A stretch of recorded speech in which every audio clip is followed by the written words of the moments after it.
for being. Thanks, Deputy Speaker. While I do not agree with all the elements of the motion moved by the member for Groom, I do wish to commend the contributions made by members to this debate, and I commend the member for Groom for representing the concerns of an important community within his electorate. August 3, 2014 was a day of unimaginable horror for the Yazidi people living in Sinjar, northwestern Iraq. Over the following days and months, up to 400,000 people were displaced, countless people were trafficked, kidnapped or killed. Those who survived were forcibly transferred to bordering countries as slaves or trained to fight against their will. The United Nations documented that over 5,000 Yazidis were killed and over 11,000 women and girls were trafficked throughout Iraq and Syria. 10 years on, thousands are still missing. Earlier this year, the UN's investigative team to promote accountability for crimes committed by Daesh released a report concluding war crimes, crimes against humanity and genocide were committed by the militant group during their 2014 offensive. Since the outbreak of war in 2014, successive Australian governments have provided humanitarian support for the Yazidi diaspora who now call our country home. We recognise the importance and need for justice for the Yazidi people. Deputy Speaker, persecution has been a painful yet consistent theme for the Yazidi. Spanning across centuries, their resilience has survived countless attempts to wipe them and their faith from history. But Deputy Speaker, two of Australia's greatest attributes are its multiculturalism as well as helping those in need. Australia heeded the call to help, and since 2014, the government has granted thousands of offshore humanitarian visas to Yazidis from Iraq, Syria and Turkey. The government's offshore humanitarian program has focused particularly on women and children, as well as their immediate families. The government is committed to the families of those who have resettled in Australia. So fast forward a decade from that terrible day in Sinjar, Deputy Speaker, and much has changed for those who settled here.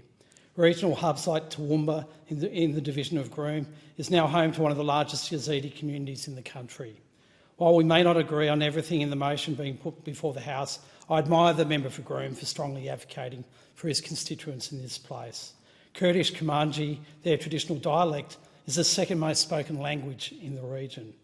Those who settled here have not only embraced this new opportunity, but they are giving back to the communities that assisted them when they first arrived.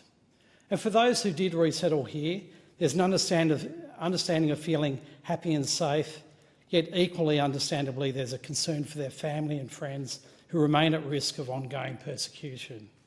Many members of the Yazidi diaspora living in Australia have shared their often horrifying experiences, and that while opening our doors to them was life-changing, concerns linger for the safety of their family members either missing or unable to join them here in Australia.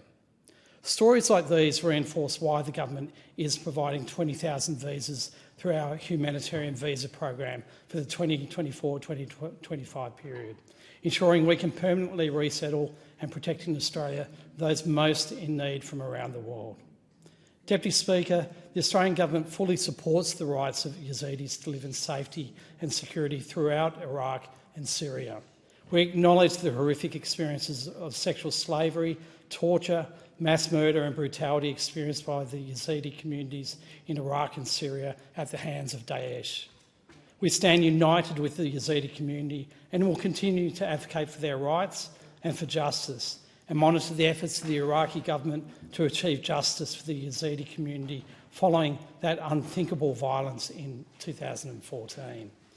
The Australian government also continues to advocate to Iraq the importance of preventing violence and hate speech against minorities and implementing Iraq's laws governing the protection of all minorities, with our ambassador to Iraq recently attending a commemoration in Baghdad and issuing a statement to mark the 10th anniversary of the Sinjar massacre. In that statement, the ambassador noted that the 3rd of August was the 10th anniversary of the Sinjar massacre in Iraq, which marked the beginning of a series of atrocities suffered by the Yazidi people at the hands of Daesh. The Yazidi community faced unthinkable violence, forced displacement and sexual violence. We mourn those lost and honour those who carry forward their memories and culture. We admire the resilience and strength of the Yazidi community, including those that now call Australia home.